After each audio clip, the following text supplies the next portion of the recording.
All right, everyone. Welcome to another episode of David's Saturday Night Sitback.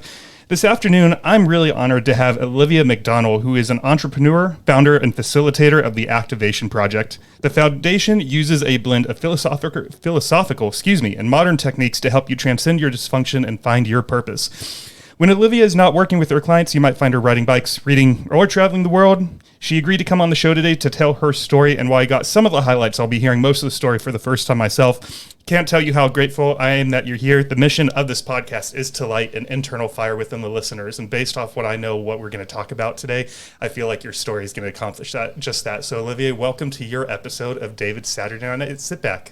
Thank you so much for inviting me here, and I love your mission. It's so good. I feel like it's very much in alignment with mine. I think so too. Yeah, when I started perusing your website and after reading the form that you filled out, I thought this is going to be perfect. So, yeah. Thanks for having me. Of course. So, you just came back a couple weeks ago from a Flow Canyons of Leadership course in Utah. It was about 1 week. Can you tell us a little bit about it? Yeah, so it's led by this guy named Jamie Wheel. He wrote Stealing Fire. It was a Pulitzer Prize winning book, and Recapture the Rapture.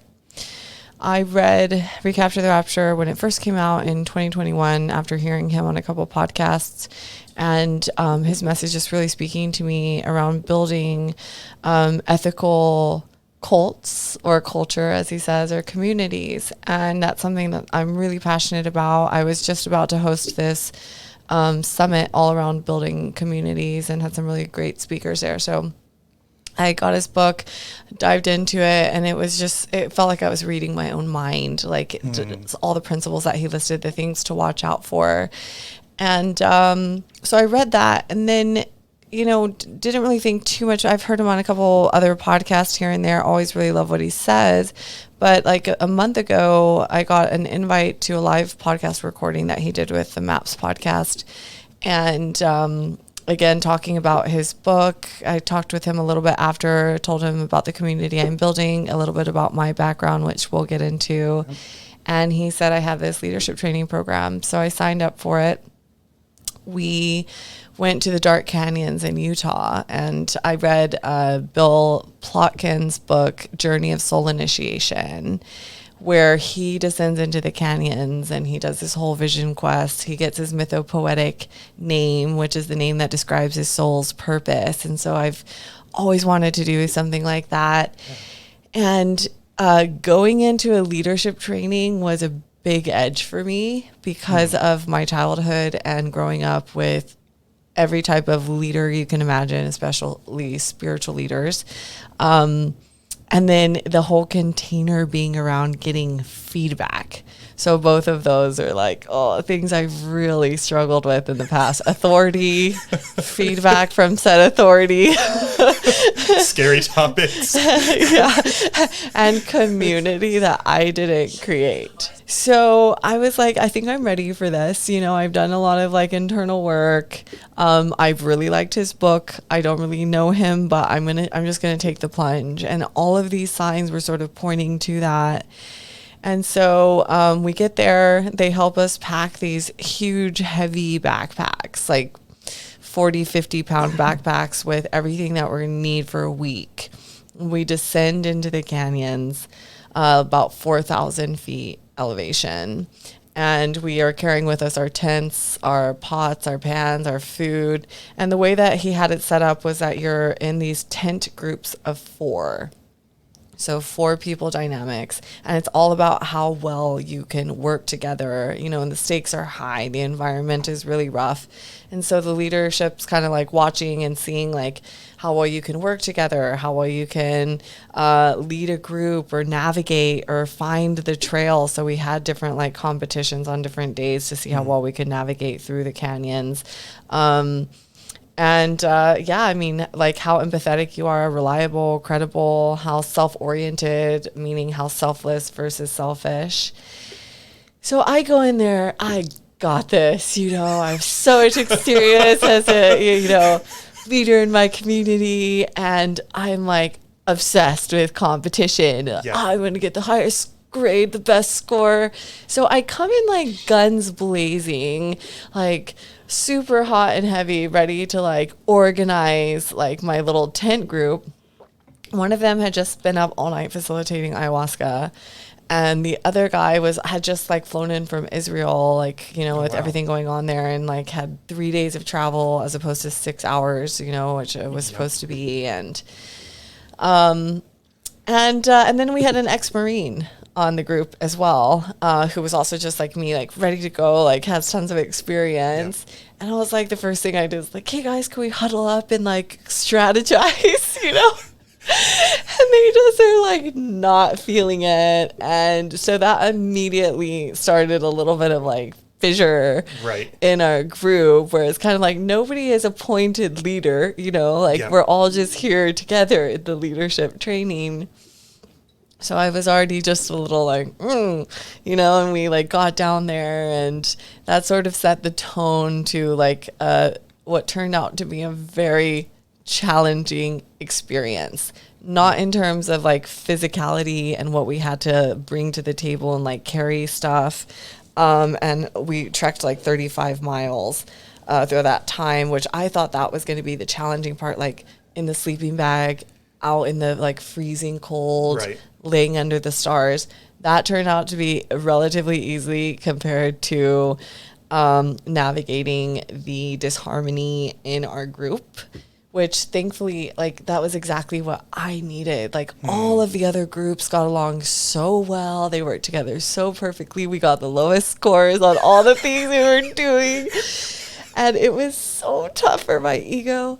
And I was just like, why am I here? You know, but then I just kept coming back to, like, you're here because you needed feedback on your blind spots and the things you need to work on, especially in this environment where you're triggered, where personalities are really rubbing each other the wrong way.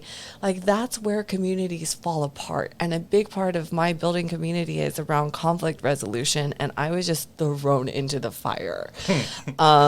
So the feedback I got was invaluable. It took me a couple of days to finally be able to see that and to integrate it. And, you know, and it was good. Some constructive feedback maybe for the program was there wasn't a lot of facilitation. There wasn't a lot of programming. It was kind of just like, here you guys are in the wilderness, and we'll give you feedback at the end. So I think I desired maybe a little bit more programming, a little bit more like interaction from the leadership group, which, you know, I was there to sort of get mentorship as well, and it didn't really feel that way. So other than that, the people that he brought together were absolutely like amazing leaders, super talented, super gifted, super wonderful people that just like felt the call to this trip and came. So the communitas, as he calls it, that came out of it was really incredible. That's awesome. Did you get to end up having interactions with the other tent groups, or did they really want you just focused on the 3 or 4 people within your group? Yeah, so there was like 25 people there, and he ended up splitting it into 2 main groups that each had 4 tent groups. And our group definitely got to spend a lot of time working together. So like we woke up, we slept and cooked our meals in our tent group. But other than that, for the most part, we were interacting, and we played this samurai game, which was like capture the flag with everyone, which was super fun. Yeah. And did you have cell phones with you, or did they? So no. 7 days. And you lived. Oh. That actually sounds sort of refreshing to just turn it off and walk away for a whole 7. Did you miss it at all? Not at all. Yeah.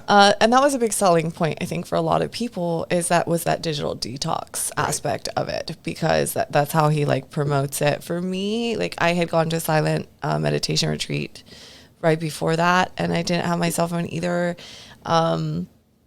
As long as I know my bases are covered with the people I work with, my clients and my family, it is so easy for me to disconnect. Good. Yeah, I'm getting better at it. It's been one of my big goals this year, and a lot of times too, I'll just take it and put it in the other room. So I haven't gone a full day or even like 7 days without it. But when I go a 6, 7, 8 hour span without it, it feels nice, and I think there is sort of a dopamine hit too of like, let's see who messaged me, and instead of getting it in real time, just being able to look at all at once and be like, all right, I get to talk to Mom and Jordan and whoever else it is. But yeah, it feels really good to just get rid of it for a couple hours. A week sounds even better. Yeah. Yeah. Oh, yeah. It's amazing. How long are your silent retreats that you go on, or do they vary? So this one was 4 days. Okay. And I was preparing to do a Vipassana, which is 10 days. It's a lot more intense, and it's like 8 hours of just sitting there meditating. So this was kind of like a entry point for me. And it wasn't your first one, right? It was. It was your first one. Yeah. How did that go?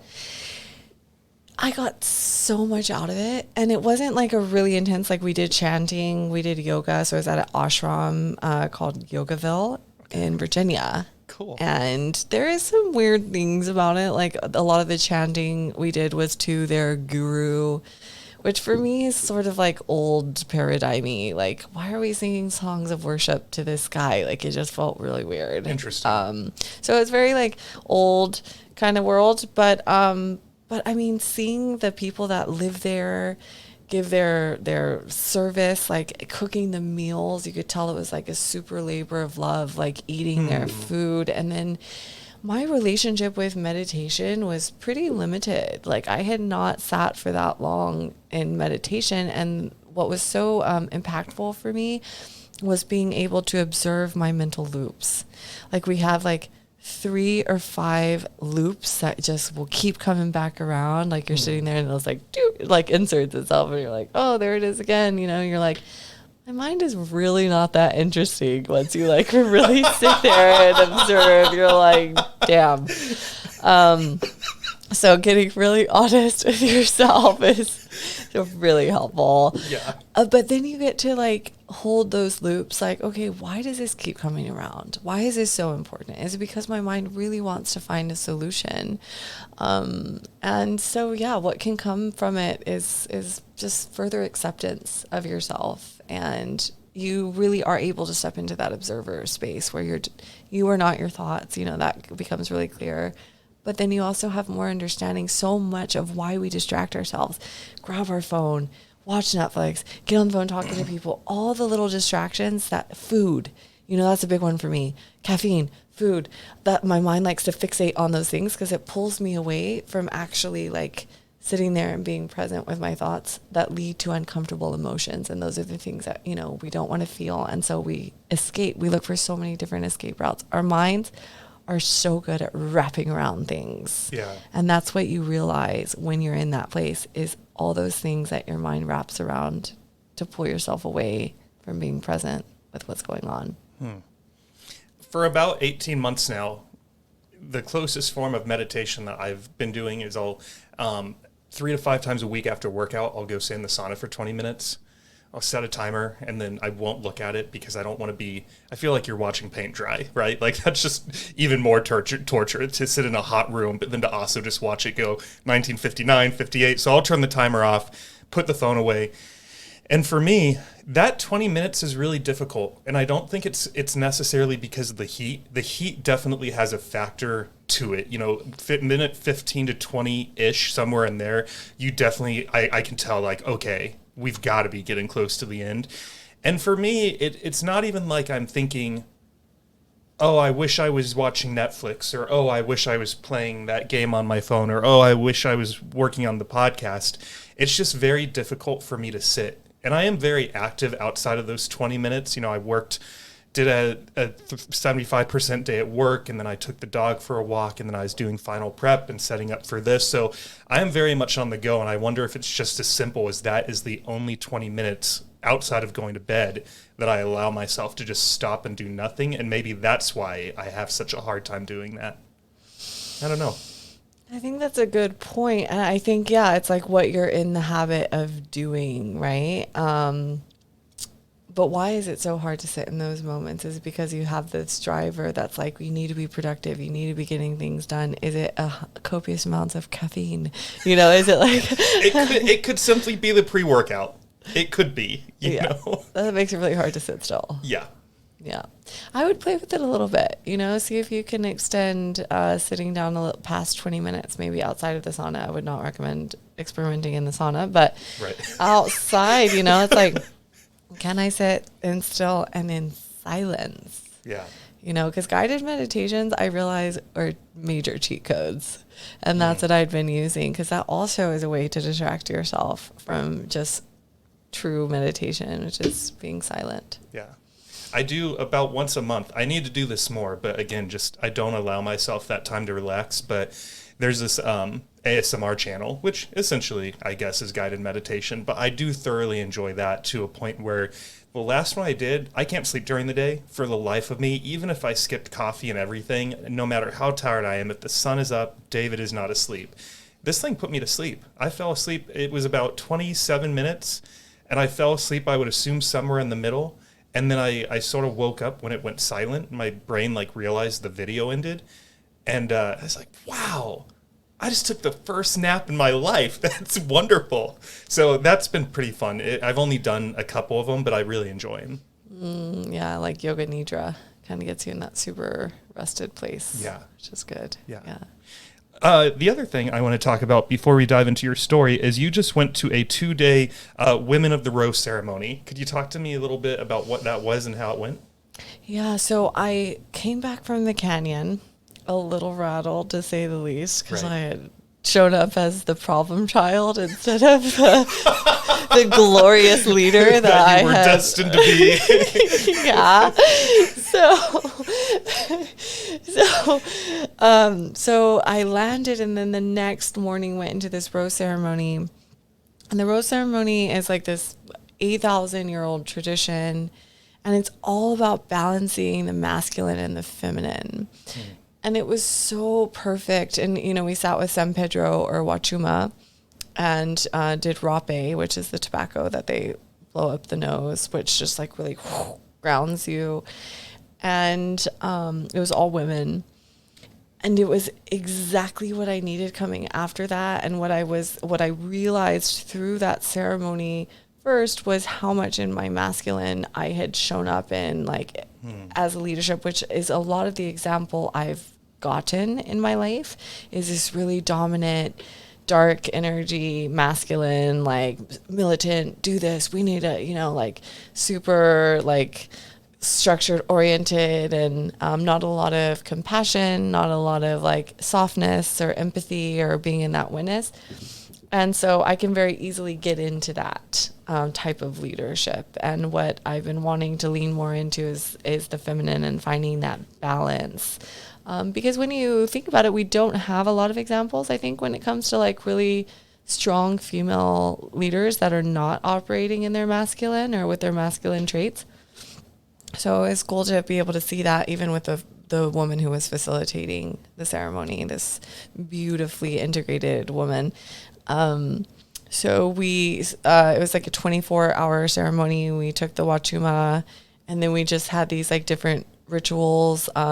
We separated the rosebud from the thorn or stem, which represents the masculine, and the petals represent the feminine. And we're meditating on it. We're talking about the different dynamics, and we're filling up this bucket. This is towards the end of all of the petals, and then filling it with water, massaging the roses, putting salt, and then we all took off our clothes and under the moonlight and bathed each other with this rose water, very intentional, and then called out each other's names. It was very witchy and ritualistic, but it was beautiful. Yeah. I sat with Rape, with the facilitator, and it was in an effort to try to integrate the experience from the canyon and try to see things that I couldn't see because of my ego just really blocking me. And so we had that drop in with each other with Rape, and it became so clear. I was able to see almost objectively bird's eye view of how I came in, why I came in with that energy of like trying to prove myself, and then it creating this lack of safety. And then I saw other areas in my life in which that had shown up, and it was powerful. It was really powerful. Why do you think you showed up like that? Because it was the perfect environment to trigger all of my past feelings of unsafety, like with a community that I didn't know, with leaders that I didn't know, that I hadn't created safety or fully trusted to put me in this environment, and then getting graded. So knowing that they're grading me created this like dichotomy of needing to be like perfect and like get a good score so I wouldn't get in trouble. And then also like shifting into this masculine type of energy to lead the group without checking in and on how people were feeling. So it disconnected me from my own emotions and how I was feeling, and then created that within them, you know? Yeah. So it was interesting. So overall, it sounds like both the events were really, really good for you. Probably no regrets with going on them. And you learned a ton about yourself over that 9, 10, 11-day period. Yes. Yeah. Yes. How do you feel now, today? I feel really good today. Good. Yeah. Awesome. Any more events coming up in the year that you know of, or not at the moment? Not maybe New Year's Eve. We're hosting a really beautiful community event in Charlotte, in North Carolina. Cool. There's a really incredible community there. Yeah, I think every time I go to a breathwork class, it's like an event for me. I get so much out of it. It's like a psychedelic journey. Have you done breathwork? No, but I have a buddy named Dalton who's here in Austin who's done a lot, and I'm racking my brain right now. About a month ago, I was listening to a podcast where they were talking about it, and they described it as if you ever wanted to go on a psychedelic ceremony, but maybe you're not there yet, to start with a couple of breathwork sessions. And you're nodding your head. For anyone who's just listening, would you agree with that it's a really good starting point? It's the best. It's the best preparation for so much, because what psychedelics teach us, the greatest gift that they give to us is teaching us surrender and how to let go of control, let go of who we think we are, so that we can open up to like expansion and new realizations. And breath work is such a beautiful entryway point to that, to teaching you the power and the art of letting go. For anyone in Austin, Casa de Luz, Third Eye Lounge has incredible breathwork classes. Mandy and JJ are my favorite. JJ's class on Sunday at 5:00 and Mandy's class at 6:30 on Thursday night. So sort of like a gym amazing. where you pay like a monthly membership or per class or something like that. Exactly. Sweet. They have like a $30 for 30 days unlimited. Okay. That's not a high barrier to entry. $30. That's the entry. Yeah, I might have to push myself and try that out. you should. Okay. Yeah. I can do that. I've been looking for new challenges. So Cool. My buddy Dalton, he said that the very first 2 or 3 that he went to, that there'd be people like screaming in them. And he's like, I don't know if I can get myself to that point, but he's trying. He's been doing it for a couple months, and he's overseas right now. But when he gets back, I need to ask him, like, where are you at in this point of your journey? Because I haven't had an update with him specifically about breath work. So It's powerful. yeah. Well, to give some people who are watching on YouTube some context, we are both dressed up today. Right. I didn't want to just completely brush over the fact that I am wearing a Daredevil shirt. I wanted to get a Daredevil costume, but I was not anticipating that we would get dressed up today. So this was the closest I could get. And you're dressed up as a nun? A sinful sister. A sinful sister. So along with the fact that it is a couple days before Halloween, your story, I think, is going to speak for itself, why you're dressed up as a sinful sister. So to understand who you are now, what do we need to know about your early life? Yeah, so a couple disclaimers along with this. It is pretty intense. There are some intense facts about this story, and I also want to say that this isn't a story about being a victim or a call for sympathy or pity. It's really a story of overcoming adversity and triumph through that. It's also a story of paradox, and I want to invite the listener to think about holding this and that both as being true at the same time. I was born and raised in a religious sex cult, an international religious sex cult, and I was born and raised in a missionary organization that was started to give love and light and hope to people. Both are true. And it just depends on, how you want to look at it, what perspective you want to give it. And so much of my life has been around taking what's true for me and what resonates and what helps me, separating the wheat from the chaff and not throwing the baby out with the bathwater. I think in this day and age, people are so quick to cancel and to throw things out. When in reality, there's some really beautiful gems and treasures that can come from anything and everything, especially really tough upbringings. Yeah. What's one of your earliest memories? How far back can you go? One of my earliest memories was living in Dallas. We lived in a big ranch. So back during this time, so the organization was called the Children of God. It started in 1969 in Huntington Beach, California, with the hippies. And it was actually right on the tail of the big hippie movement where everyone was taking psychedelics. It was opening them up to wanting to have a spiritual awakening, to search for something else, something bigger, something out there, meaning to life. And as a result of that, the Jesus Revolution took place. Late 1960s, early 1970s. It started in California. A bunch of cults all sprouted from that within like the same year. And then that turned into the sexual revolution. And so our cult kind of just went through that whole arc. But during this time, we had communes, big communes, in over 120 different countries all over the world. We lived like 90 to 150 people in these communes. And so they had to find pretty big properties that could host all of those people. So we were in this big ranch. I was born in Ecuador, but we moved to Texas when I was like 3 or 4. So we were living in this really big ranch, and I remember being living in a room with maybe like 20 other kids my age. I remember how much the adults like really poured into the kids in this home. So like I knew how to read perfectly when I was 3.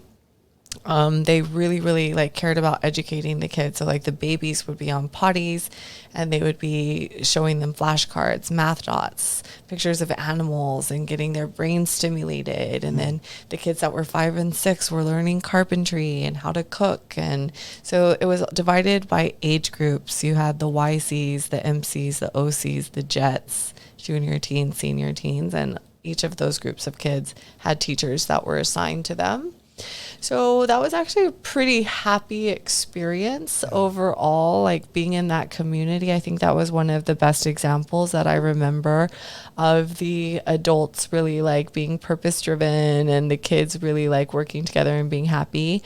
There was one uncle that I remember being extremely angry, and I was crying because I had fell and busted open my knee. My mom was in quarantine, so imagine if somebody got sick, they had to have like a whole ward for the people who were sick so that nobody else would get it. And I was crying for my mom, and he was like, "You better be quiet or I'll give you something to cry about." And I just like never forgot.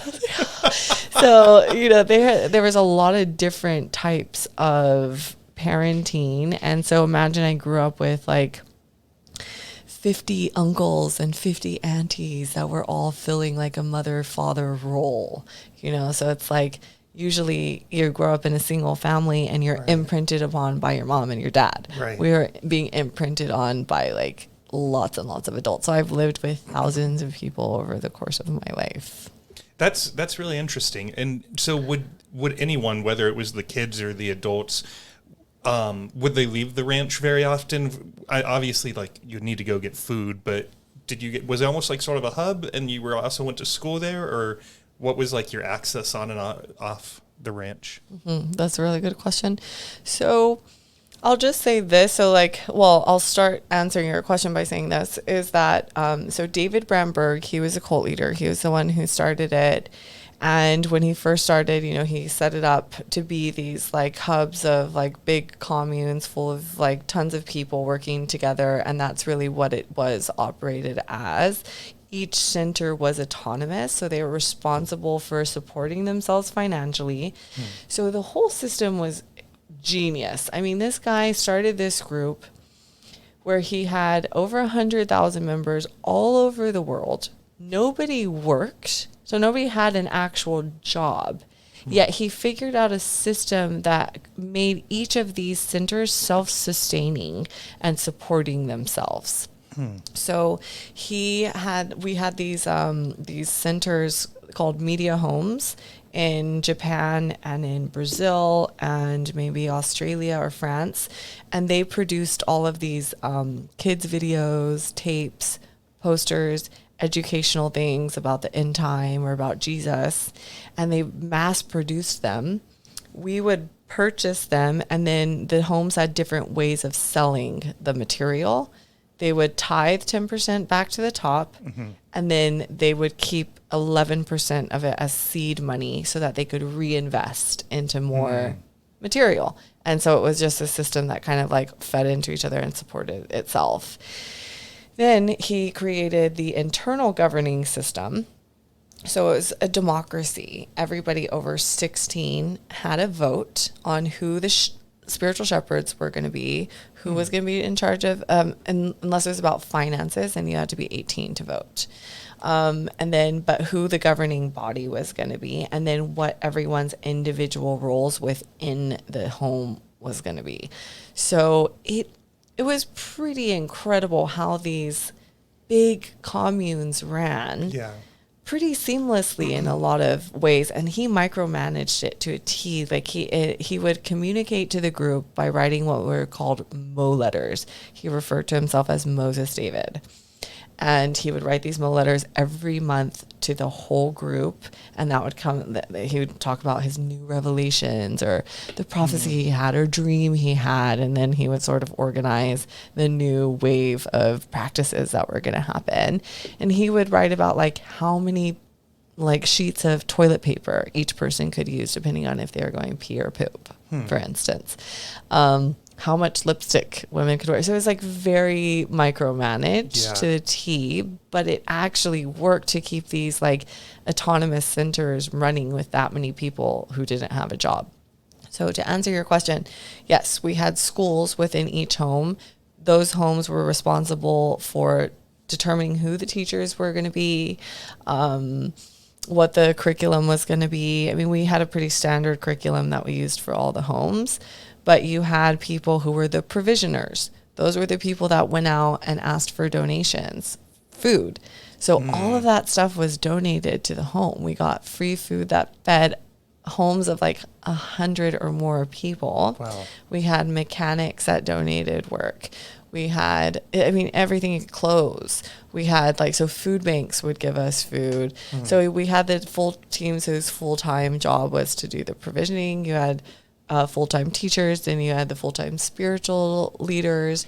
And I don't know if you're interested in like the daily schedule, but you also had somebody that was in charge of waking us up in the morning. So it was called reveille. So a lot of times they'd come with guitar and they'd like play and sing songs, and everyone would wake up. That sounds sort of nice. It was so nice. I would jump out of bed in the morning, and run to the window and look outside. I loved getting woken up like that.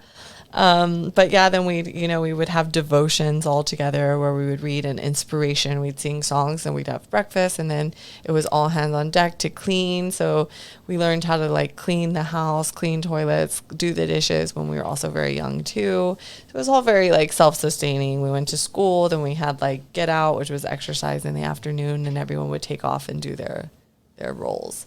And it sounds too so starting at 3, 4, 5, 6 years old, somewhere in there, at some point, you're given your own responsibilities, and so everyone everyone is pitching in as soon as you're physically able, and you have some sort of job that you're responsible for. Totally. Yeah. Yeah. Interesting. Yeah. My mom had a picture of me, like, I don't know, I'm like 4 years old, and I'm like wiping this like huge table, you know? Yeah. So yeah, we learned how to do stuff pretty early, including selling, you know, selling the tapes, selling the videos, performing, singing, and bringing in the revenue that supported the home. And that I was just going to ask, so what did the missionary side of the work look like in getting out and spreading the word to Dallas or whatever area you were in at the time? Yeah, so you had your outreach team, and their job was to go out and pass out the posters and the tracts. So, you know, we gave out these little tracts that said "Somebody loves you," and it was like Jesus's hand with like a key and a heart and a door. You know, just very like, because it was a non-denominational Christian group. Okay. With a heavy emphasis on sex and sexual freedom. So, which that was like the part that we, you know, like that the history of the group, which I think you saw the documentary and probably saw some of the very interesting practices that happened in the group. Yeah. So I was 6 years old when David Brantberg died, and then his wife took over, Mama Maria, and that documentary was made right at like on that year that he died. So when Mama Maria, his wife, took over, she dramatically changed and restructured the group and was like, we're supposed to be a missionary group. If you're living in the U.S., then you're not giving it your all. And so she had this huge, she made this huge drive to get everyone that was in the States to go to third world countries to actually do missionary work, like working with orphanages and hospitals. But back then it was mainly about, you know, outreach and like telling people about Jesus, praying with people to receive Jesus. So we had to send every home had to send in statistics every month, the stats of how many souls were saved, how many tracts were given out. And so then they would send out reports at the end of every month, like, this is how many souls were saved nationwide, and how many tracts were sold, and how many posters and videos. And so that was very much like the work that we were, the missionary, like Christian outreach that we were doing. So were the reports for accountability purposes? You know, you don't want to be the commune that didn't save 0 souls last quarter. That would be bad PR. You know? Exactly. Yeah. It sounds funny just to say it, but yeah, what a fascinating concept of just everything that you've been saying so far. Really interesting. Yes. Yeah, it was really interesting. And so, you know, those are all the kind of like, I think, aspects of the group that were very attractive to people, you know, like people that were like lonely or lost or looking for things, you know, like being invited into these homes where there was so much collaboration and community, where the kids are raised together, and it was beautiful, you know. But as his ego started to inflate, which this is a very common problem that we find with lots of cults, is that their ego, through the power and influence that they're having with people, it's unchecked, it's like there's no accountability, it's unbridled, you know, then they are prophets, so they can do whatever they want. It just leads to corruption. Absolute power corrupts absolutely. And that's what happened. You know, he started like, he started opening the group to having sexual freedom, and then that turned to, let's start grooming the kids to have sex with. And then he started like getting into alcohol abuse and started drinking, which I didn't find out any of that until just a few years ago, that was actually what was going on. So you saw his like path of destruction. And it did not start that way, but so there was a lot of systemic abuse that happened because of his dissent.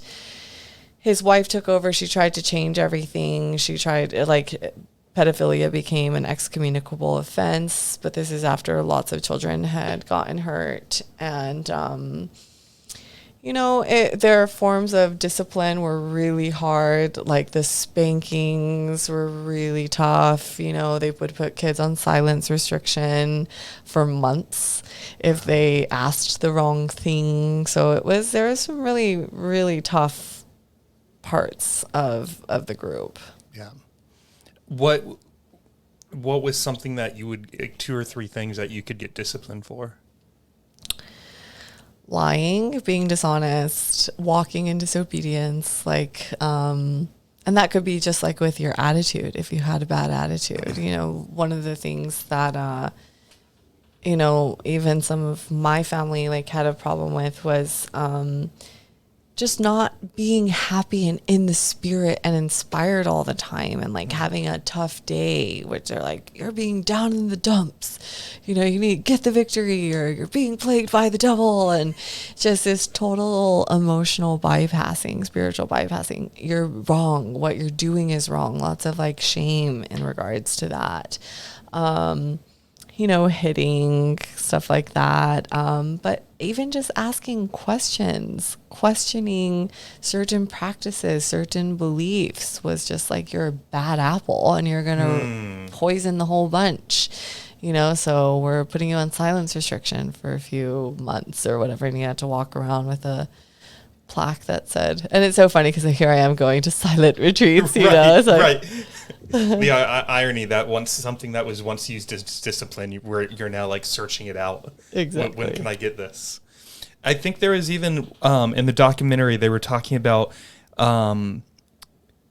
Wasn't there someone who was excommunicated because her daughter died at 15 years old, and they were like, it was they viewed it as a failure because no one should be getting sick and dying by the age of 15 years old. Does that ring a bell from the documentary? Yeah, for sure. Yeah, so it's so weird how they viewed that. Like it was like a punishment from God, like if you were really sick.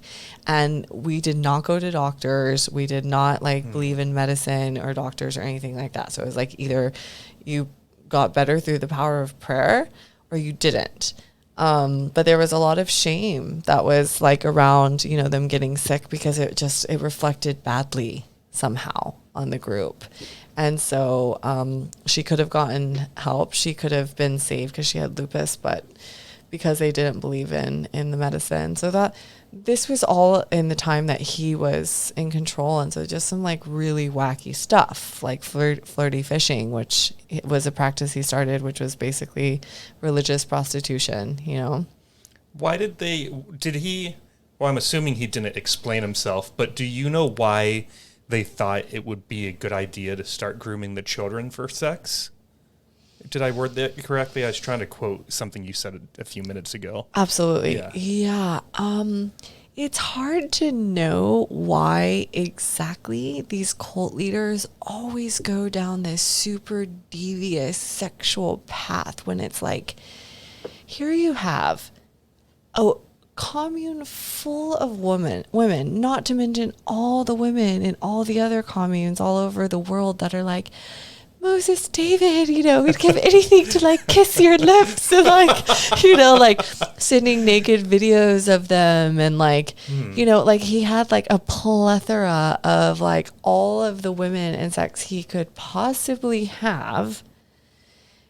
And then it's oh, but I want to start, grooming the 8-year-olds, and my friend Serena actually lived and grew up with him, and Serena Kelly has her story out there in a lot of different platforms. And she was one of the ones that was groomed. One of her first memories is a big orgy by the pool, which was with Grandpa, is how we called him. Mm-hmm. And our parents called him Dad. Super creepy. But so if I refer to him as Grandpa, that's gotcha. Why. So it was just, why does that happen? Is it like a disdain? So his mom was an evangelical minister, and that's how he grew up in the church. He grew up with a really tough mother who was very righteous, and maybe it's this sort of, I don't know, deep resentment towards the mom, and why does he want to corrupt innocence? It's it was almost like a form of trying to get them brainwashed in some sense, or super early on, so that they could shape and control. But basically he had them doing that to his own son, Davidito, which is Mama Maria's son, had some of the women that watched him masturbating him from a very young age, and wanting him to like have sex when he was like 11 or 12. And then he ended up murdering one of the women who took care of him and then killing himself. And that started to really unravel the group I bet. after that happened. Yeah, that's sad. So I'm sorry, my brain sort of went two ways. When you were talking about the control, it made me think of two different songs, and I forget the cadence of how these songs went because I watched the documentary a couple weeks ago. But two of the songs, the chorus essentially went, "Do it right now, do it right now," and then the other one would have this line of like, "Do it now, right now, do it now, right now." And then how did the one go where the main line was, "Do it 'cause Daddy says to"? Oh, do it 'cause Daddy says so. Yeah. Because Daddy says so. Yeah, so it's all around the value of obedience. Yeah. Being obedient. Just saying yes. Do it now. Falling into line. Being good little soldiers for Jesus. So for you, what was the hardest part? What was the adversity that you went through while you were living in this commune? So, we, around 6 years old after the leader died, Maria took over. She downsized the communes because she felt like that would make it easier to be able to control what was going on. When there's so many people, you don't know if there's an uncle molesting one of the kids, so it's like, let's downsize the homes, or there's smaller groups. People can be monitored a little better and make sure that things are running, well and ethically and all that kind of stuff. So we moved to San Antonio for a bit, and that home was also pretty good. But I would say, so like if we're looking in terms of the ACE test, one of the big traumas is being spanked. And so that was really tough, was the type of corporal punishment that we would get from so many different adults, from, the uncle. So we were a big family. So when Maria took over, she changed the name of the Children of God to the family. And that's why we referred to him as dad, her as Mama Maria, the uncles as uncles, the men in the home and the women as aunties. So to have that many different types of people punishing you was just, you would have some guys that would come in and spank you super hard and leave bruises, and some women that would just be a little bit more soft. So that was tough. And then, they had the voting power to vote people out of the home if they didn't feel like they were being in an alignment with the group. And my older sister, very smart, and I'm always like a little hesitant to even bring this up because this is, part of her story, but it does play into some of the adversity that we had, which is she started questioning things, when she was like 12, 13 and disobeying. And so it got to the point where the homes the adults did not want her around because they were afraid of what those questions might do. So they kept asking us to leave. And so, you don't have money. And so it's like, right, by faith, my mom had to figure out how to get us to another home that would take us. And then the quality of the homes that we started to go to really started to decline.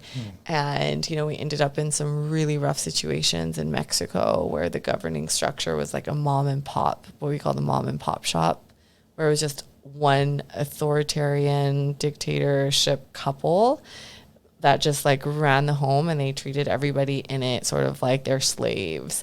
And so that was like really rough. And it was hard to see my mom just like being so, I would call it under ideological possession, because she had found something within the group.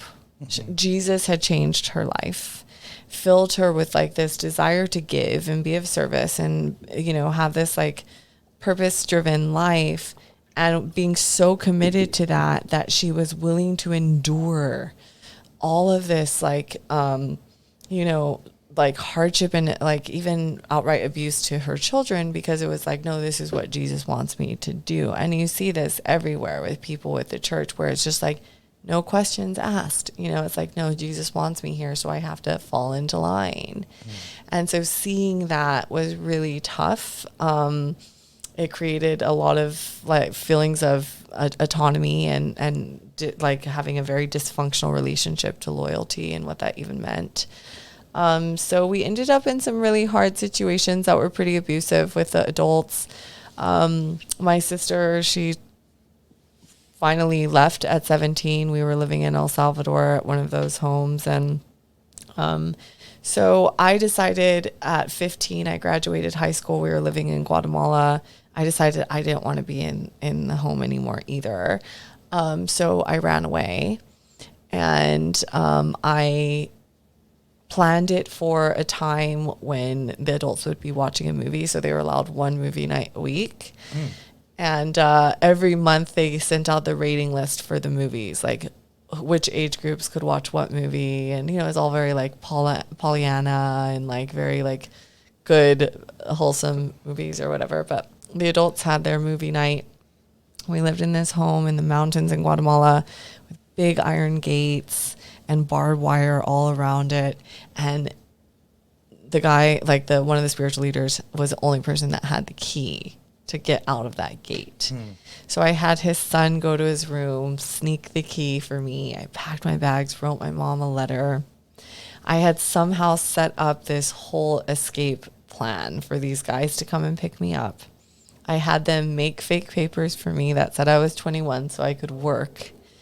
And they came like 9 o'clock at night, and the leader's son opened the door for me, and I just had my bags and I just walked right out.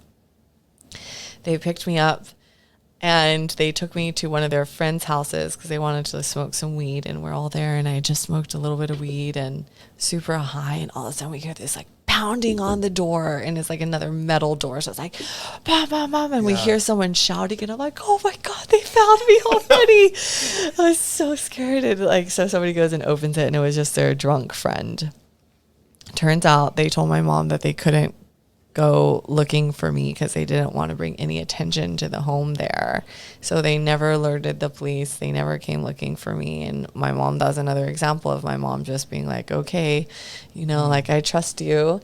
This blind trust, this blind faith and obedience that is ultimately what these leaders take advantage of. And one of the biggest traps of cults is that you stop thinking for yourself. You stop being able to, you stop questioning things, which makes it, you know, really difficult and can end up getting you in a lot of trouble. So did they not want attention on the house because the city did not know it was a house that was a cult? Is that why they didn't want the attention on them, or why would they? That, and also there was a bunch of Americans living there. Like every 3 months we would have to drive to the border and renew our visa and like our tourist visa and like pray that they would give us the stamp to let us go back in. It's like very opposite. Like normally all the Guatemalans are trying to get into the States, and we're just like these weird Americans like trying to like sneakily stay in the country for years and years and years. So there was that, and you know, they just didn't want, all of them living there, they didn't want the government or the police asking too many questions. So that was tough for my mom. She lost like 10 pounds in 3 days just being so worried about me. And I was just fearless and headstrong. So I started working at a bar, and being out there in Guatemala, 15, we haven't really gotten too much of like the sexual culture within the group, but I knew about sex since I was like a kid. Like it was very like, we knew all the adults were sleeping with each other because it was a polyamorous group. And that was a part of it, was like making sure everyone's needs were getting met. And I actually saw that being practiced in a loving way in a lot of different circumstances. Like with my mom, she was a single mom. And so a lot of the couples sharing with her and making sure that she was feeling loved and stuff. So I saw it done in a very like beautiful way in some cases where I could see it actually working. With the second generation, they were all just about like having sex with everybody. And that created its own culture. So we were also really like not taught how to say no to things, because we were taught how to just like submit, right, and to submit ourselves. And if somebody wanted something, they were like, you know, especially if they were a man. So that led to a lot of sexual trauma during my time outside of the group when I was 15. I also was shot at on multiple occasions. and almost killed. So I started to experience another level of trauma during my time outside. Came very close to having my life ended, and me in my 15-year-old brain thinking, oh, this is what life is like outside of the group. But still I'm like, not thinking about going back, but I'm dating this guy. He's 18 and he has this anger problem. And one point it was getting us into a lot of trouble. I was like, you know what? I think you need Jesus. I'm going to take you up to the group. I haven't seen my mom in 7-8 months. So let me take you up there. So we hitchhike up to the mountain and we go to the home there. The one you ran away from? The one I ran away from. Okay. Because I wanted to see my mom. I wanted him to meet them. I was like, this isn't for me, but maybe this could help you. So we get there and one of the spiritual shepherds comes up to me and he's like, hey, Olivia, God told me to play you this song. And I was like, okay. And he pulls out his guitar and he starts strumming. And as soon as he starts strumming, I have this visceral experience, exactly the same as the first time I did MDMA. And it's how most people describe the experience of MDMA, where my heart just burst open and I'm flooded with this unconditional love and acceptance and forgiveness. And I'm crying. And the song was called Don't Look Back, but in Spanish. The song was in Spanish. No mires atrás. And I knew in that moment that I was meant to be of service for the rest of my life, that I was meant to help other people to find that feeling of hope and that feeling of love. And so I'm thinking, oh, well, this is how I'm going to do it, through the family and through the music and through Jesus. And so I tell Carlos, my boyfriend, I'm like, you can do whatever you want. I'm rejoining. I'm not even looking back, Yeah. So I go home and he's like, what? Oh my God. So I go home, I pack up all my stuff and I rejoin, and the adults are a little wary because they're like, oh gosh, what's Olivia doing now? She just ran away and then came back. But I was 100% about it. I was like, at this point, all the young people are trying to leave the group because none of us had chosen to be there. We were all born and raised there. And I come in and I'm like, guys, it's not out there. These are the things that happened to me. People are totally lost and confused. I was like, this is where it's at. Trust me. And so they really did. They started to believe me. And we had this magazine called Activated that we would subscribe people to as a self-help magazine. At this point, we'd kind of reached a new level of sophistication with the material that we were promoting. Upgrade. Yeah. So I started really getting in my groove with this magazine. I'd go out and start describing people. And Maria had been really trying to get the homes on board with subscribing people to this magazine, but it was only $12 for a yearly subscription and the homes weren't making money on it. So they weren't really getting behind it.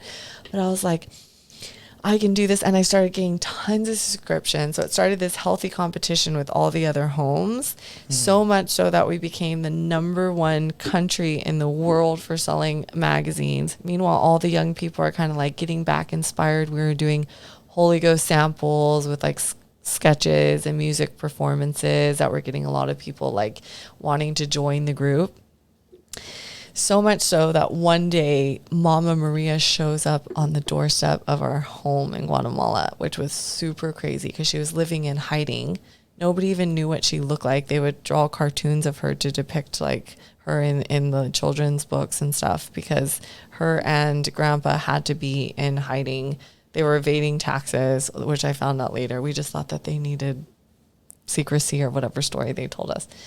But the fact that she showed up there was huge, remarkable. Yeah, it was huge, you know. And she came over and she would wear these dark sunglasses because she had sensitive eyes, and she lifted up her sunglasses and looked at me and was beaming, eyes full of I don't know. She was just this super strong presence, and she was like, "Can we, publish your testimony? I just wanted to say thank you." And so they recorded my story, and they sent that out to the group, and so I'm feeling wow, I'm really on my path, my mission, and I'm 16. And we had a rule at this point, which was If you were 16, you could only have sex with people up to 20. And then if you're 18, you could have sex with people with, no age limit after 18. And in the home that I lived in, there was this couple who the woman was one of the spiritual leaders, and her husband, they were like in their late 20s, 26, 27. And he would always be flirting with me, which was a super common thing in the home. There's lots of touching and there's lots of affection, but then there was also a lot of like groping and stuff. And he would always like smack my butt, and he was all, and I'm like, I had just come from outside in the group where I'd experienced all kinds of things. I'm not new to that type of attention. So I'm just like, kind of going with it too, like I did. And it kind of escalated to one point where he like grabbed my hand and like put it on his dick over his pants. Like I didn't actually even have contact with it, but he felt guilty immediately after, and he went and told his wife. The next thing I know, I'm on 6-month probation, and I had already just finished the 6 months probation to join the group, which was called Babe Status. And then I'm on probation again. And overnight, I become this pariah, of tempting the older men, leading them astray. They got this prophecy. We would get prophecies from Jesus, and they received this prophecy that said I was seduced by a demon, or I was like plagued by a demon of seduction. They saw this whole vision of her. Her name was Bedazzled. And I'm like, oh my God. They like see her like long red fingernails, her tentacles on me. And they're like, yeah, you're possessed by her. And that's why you keep seducing all these men around you. And so I'm like, oh, great.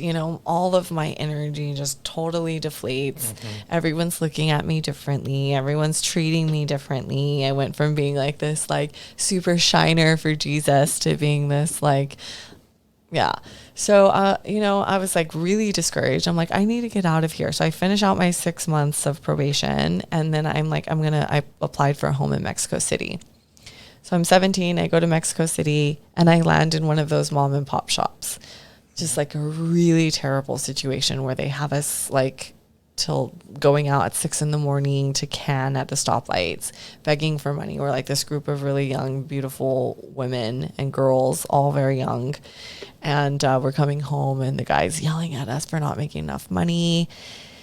And at this point, I'm like, I've already left the group once. I'm not afraid to go back out there. But there was this part of me that really wanted to do what I thought we were there to do, which was to bring hope and love in Jesus. So I tell the guy's daughter, who he had just come in and like beat with his cane one night. She's 17. She's older than me and still getting like hit like that. And I tell her, don't worry. I'm going to get us out of here. I'm going to get on a bus. I'm going to go to Chicago. I'm going to raise money to open up our own home where we're the adults, and we're going to, do things the right way. So I lower my status again, which means that to rejoin, I was going to have to go through another 6 months, but I'm like, it's worth it. Lower my status. I get on a bus by myself and I go to Chicago, and it takes me like 3 days to get there. But there was a center in Chicago where they had missionaries coming from third world countries, and they had the same setup where you take a can and you have these permits from the city, and you would raise money like those people that you see at the lights that are raising money for whatever. But I'm like so full of like this motivation to open up my own home. I make like $10,000 in 6 weeks, and I'm like, okay, we're going to open up this home in Mexico. And I get an email from the girl, and she's like, oh, sorry, I can't join you. I need to stay here with my dad. And you needed 4 voting members to open up your own home. So it was me, her boyfriend, and her boyfriend's best friend. And they're like, oh, well, she's not coming. We're not coming either. So I'm like, oh, God, what am I going to do now? And so I applied to a home in Africa, and they were like, yes, you can come, but we want you to commit to a year. And I'm just really nervous at this point. I'm like, I don't know if I want to go get stuck somewhere for a year, and what if it's a bad situation? Because at this point, the corruption was so systemic in the whole group. Yeah. There was very few people that were doing what they had initially intended to do. I go to Guatemala to visit my mom. Her home convinces me to give them all the money that I had just made. So I'm like, without a home, without the money, And then at this point, the top leaders in Mexico City, they're like, they heard how upset I was. And I was supposed to be like their poster child for, the family. So they're like, we want you to join our home. It's going to be a different situation. You're not going to have to go canning. You're going to be like with, all the top leaders and taking care of our kids. And I was like, okay, I'll give it one more shot. I go and join their home. And I just could see at this point, I could just see like people who were doing it for the wrong reasons, this hierarchy of power, them using the little people, the lack of humility, the lack of like empathy and love and desire for the mission. So my attitude just like completely dropped, and I was just really just not in it. And they got a prophecy and they're like, we think you should move. They got a prophecy. Yeah. And I'm like, fuck you guys. I'm out of here. Got a prophecy. That's how they related everything. Yeah. It's very convenient. Yeah, it's very convenient all the time. So I'm like, okay. So my older sister was living in Austin and I'm 19. I'm like, okay. My mom was super upset, but I'm like, I just can't do this anymore. So I moved to Austin, and that sort of ended my chapter in the group. Can I ask a few clarifying questions before we move on? Of course. The son, why do you think he helped you get out of that house? The one who got the key and opened the door? That's a really good question. And sorry if I didn't give you any chance to ask me questions. No, you're along fine. the way. I love listening, and mentally I was taking notes, so I got him. I'm ready for you. Okay. So we were kind of just like a band of like rebellious teenagers at that point, where we were like helping each other sneak out and smoke weed. So we were already kind of like had our little rebellious things going on, where they would sneak out and do things. And so I think I was just like, hey, I'm getting out of here. Let me out. And he's like, all right. I think we were just kind of like, we banded together and like an effort to rebel was us against them. Do you have any contact with him by chance, or was he? I do. You do? Yeah, I do actually. Because we lived with their family for quite some time, and him and his wife and kids, they live in New Braunfels. That's in Texas, right? It's in Texas, yeah. Cool. Yeah. Why were you shot at? So we were leaving this nightclub that our friend owned. And it's very common. Anybody who has any money is carrying guns. Like a lot of people are carrying guns there, or they have bodyguards that carry the guns. So it's very common for there just to be drunken shootings.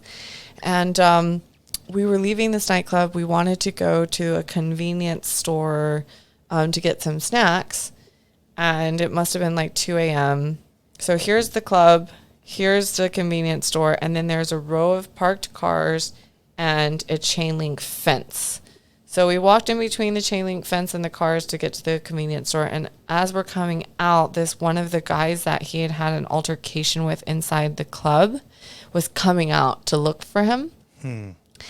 And so he has his gun and he's waving it around, kind of looking.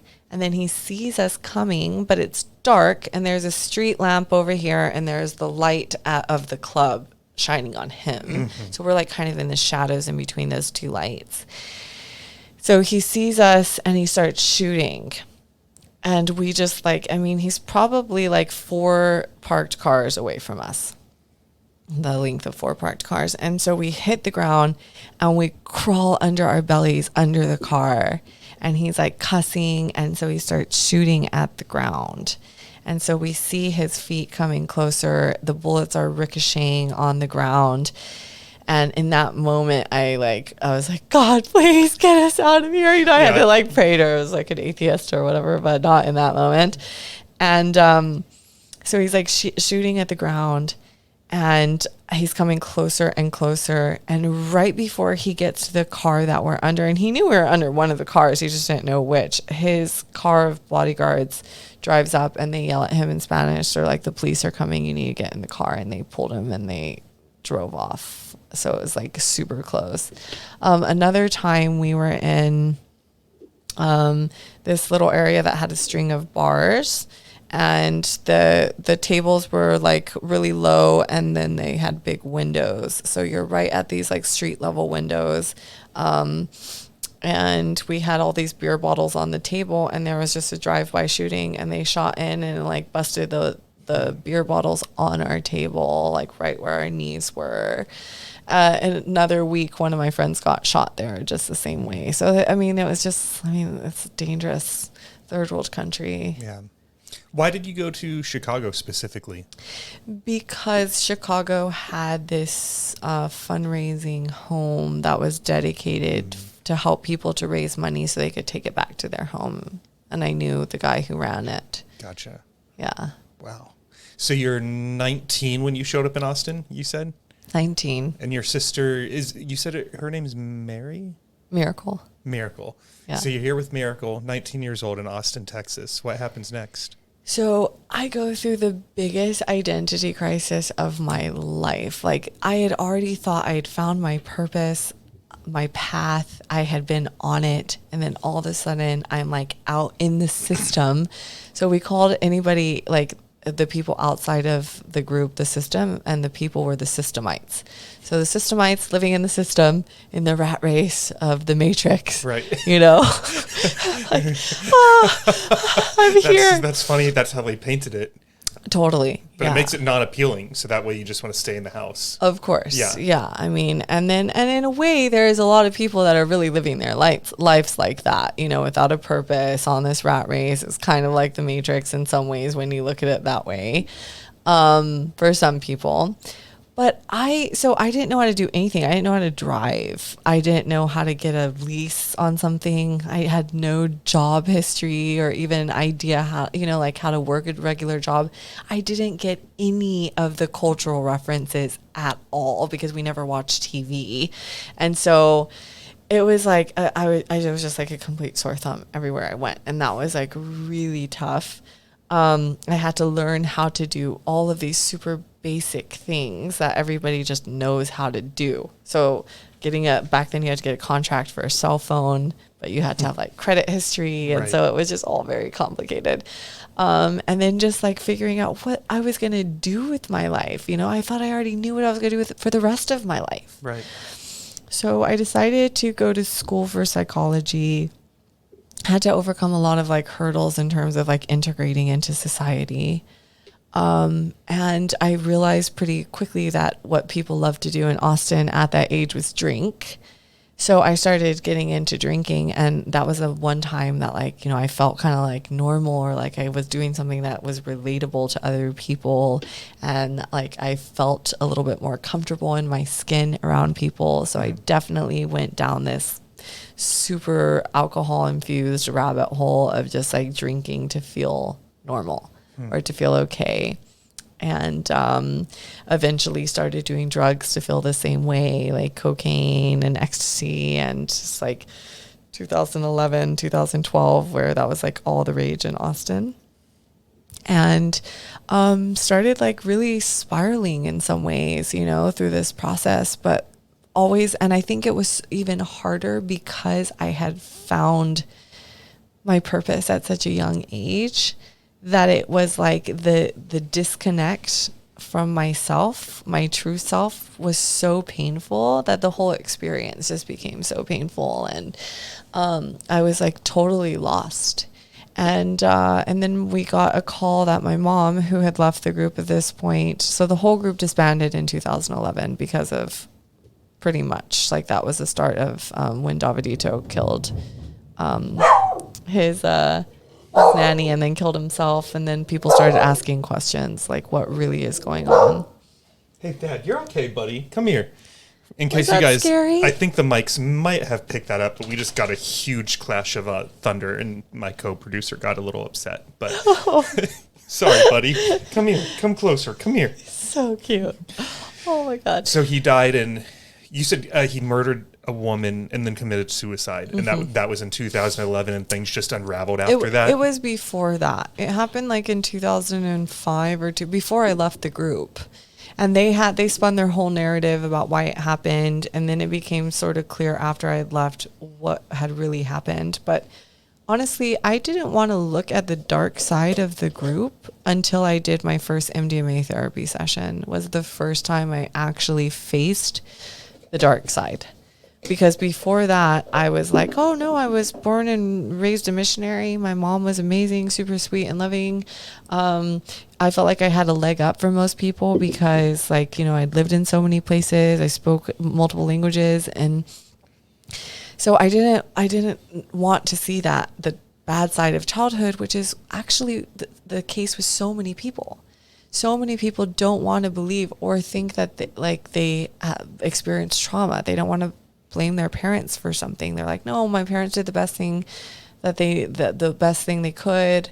They raised me the best way they could, but then they deny all of the trauma and hardship they experienced, and that becomes a barrier to be able to heal. I mean, you have two kinds of people, let's be honest. You have the people who are like, my parents were the worst, they traumatized me, that are stuck in that victim narrative. And then you have the people who just don't even want to look at it at all. And they need to do the opposite, like we were talking about before we started recording. So there's different strategies for different people. But I didn't understand why I had so much dysfunction. I'm like, if that was my childhood, why am I so fucked up? And not to mention that I didn't remember half of my life. I had blocked out so many different memories from my childhood. So we got a call that my mom was, she had stage 4 cancer and that she probably didn't have very long to live. So left Austin, went to Jacksonville, Florida to take care of her. And that was probably one of the lowest points of my life. I left all my friends from Austin, school, everything to go and take care of her. And it was Jacksonville, Florida. If anyone's ever been there, it's like just one of the most depressing places. Oh, sorry, Jacksonville. Sorry, Jacksonville. Yeah, but it was really tough. Yeah. People just are not interested in like making friends. And plus, I couldn't leave the house for more than 2 hours because I was taking care of then my grandma also and my mom, which was like taking care of 2 infants because they couldn't do anything for themselves, feed themselves. So I could get out for 2 hours max. I'd go to the gym. I'd come back. I started taking her pain pills because she wasn't taking them. She didn't want to take the morphine because she wanted to be as clear as possible, but I was just like drowning. So like one time I took a bunch of her pain pills and I went to a bar and started drinking. And the next thing I know, I'm like coming to from being totally blacked out, and I'm driving down this like state highway out of Jacksonville. And the cops are like about to pull me over. And I'm like, fuck. So I'm like, where am I? My phone is dead. Oh, no. So I pull over and these 2 cops come out and they're like, do you know why we pulled you over? And I'm like, no. And they're like, yeah, you were going 40 miles an hour down the like interstate and your lights weren't on or something like that. And I'm like, oh my God, I'm sorry. I'm lost. I just moved to Jacksonville. My mom has cancer. I'm like crying. And they're like, okay, like they could tell something was definitely wrong, but they're like, it's fine. They're like, just follow us. We'll help you get back home because my phone is dead, so I didn't have GPS. I'm like, okay, thanks so much. So they start leading me home. I black out again. Next thing I know, they're pulling me over again. And I'm like, oh shit. And this time we're in the city. What happened? So they get out and they're like, what's going on? I'm like, what do you mean? I was just following you. They're like, yeah, you were following us until all of a sudden you sped up super fast and cut us off and then exited into one of the sketchiest, worst parts of town where all the drug deals happen. Care to explain yourself kind of thing. And I was like, oh my God, sorry. I thought I was still following you, but I had been like blacked out. So they're like, you know, gig's up. We're going to find out what's really going on. So they plugged my phone in. And this is totally unheard of, by the way, for cops to be like, something else is happening. We're going to get to the bottom of it instead of just handcuffing me and arresting me. So they call my sister. They call my mom. They find out my mom is like subscribed to pills, but whatever. They're like, just come and pick her up. So they had my sisters come pick me up. Literally, like, was given like a lease on life, essentially. Right. So I get back and I'm just like so lost. I'm so depressed. My mom's dying. I'm not facing that. I'm like my little 15-year-old who I hadn't lived with my mom since I was 15 was coming out like all angry because she was still trying to parent me even though she was really sick. And I was like, why do I have so much anger? And I had a friend send me this video, this 5-minute clip of Abraham Hicks. I don't know if you've ever heard of Abraham Hicks, but I haven't, no. he's one of those like, mindset promoters, kind of like Tony Robbins. Okay, She's actually like a channeler. But anyway, I would never listen to these videos she sent me, but she sent me this 5-minute video. And I turned it on for whatever reason. And essentially she's just doing like a rampage of gratitude. And something just softened inside of me when I heard that and opened me up. And I was like, oh my God, from one moment to the next, everything changed. I was like, I am the one who controls my reality, my experience. And I just got into this like super deep place of gratitude. The next morning, I almost jumped out of bed, excited and inspired for the day. Like I was just like that little happy girl again. I started listening to the videos for like 2 hours a day while I was like cooking, while I was cleaning. And my whole reality changed because my perspective changed. And I realized like I get to decide how I'm going to show up, how things are going to be. And because I was so positive, like my mom started to get better, like my grandma started to get better. Everything just started to shift and transform and change. And that was the second spiritual experience I had. The first was when I was 15 and I heard that song. And what happened in each one of these experiences, and I've had like 3 or 4 in my life that were such pivotal moments, was it shifted me out of that victim mindset where everything is happening to me. I'm at effect of everything that's happening in my life. It's happening to me. And it shifted me into, no, it's happening by me or through me. And I just got into this place of extreme gratitude, which turned into radical responsibility and ownership. And my whole experience changed. And my mom ended up living for a year longer than she was supposed to. And it was a really pivotal moment for me. That's amazing. Yeah. The story with the cops is something else. From their reaction to the going in and out of blacking out, the fact that you didn't crash the car and you were somehow, there is some part of your brain that was allowing you to drive that thing and that they didn't even pick up on it right away. What a crazy, crazy night. Yeah. It was. It really was. So just out of curiosity, before we leave that, did your family say anything to you the next morning? So they came, pick you up, brought you home?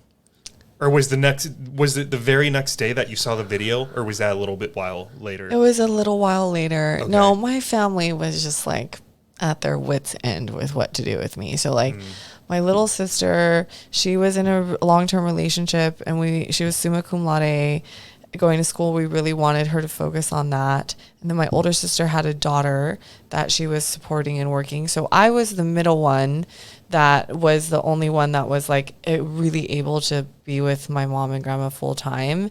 And so I think they just didn't know what to do with me at that point. I was like a nucleus for chaos in my life and in my family's life.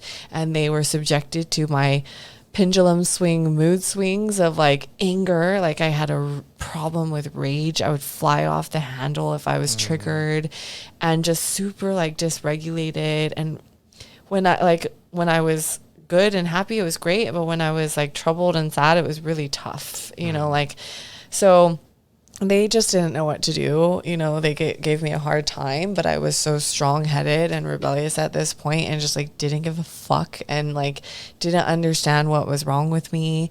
And yeah, it was just one of those things that was causing a lot of stress in my family's life. And so when I had this like turnaround, it was amazing, but at the same time still hadn't addressed all the trauma and the things that were wrong with me. So that I ended up going to Houston after that, needing to start over. I met this guy and we started a medical sales company together. I'm working really hard on not giving descriptors about people that I think lend to stereotypes and just identifying them as a person. Right. So he was a guy, and He was also he was a perfect mirror for me at that time, extremely dysregulated. He liked to party a lot. We started a very successful medical sales company. We worked really hard, like 60, 70 hours a week, and then we partied really hard. So we got really into cocaine, which, you know, I was always looking for things just to make me feel better. I had not grieved my mom's death, and I was just like completely suppressing any emotions of sadness, and just trying to like keep going. And so the partying was the only time I would get some relief. He was really abusive. He was physically abusive, emotionally abusive.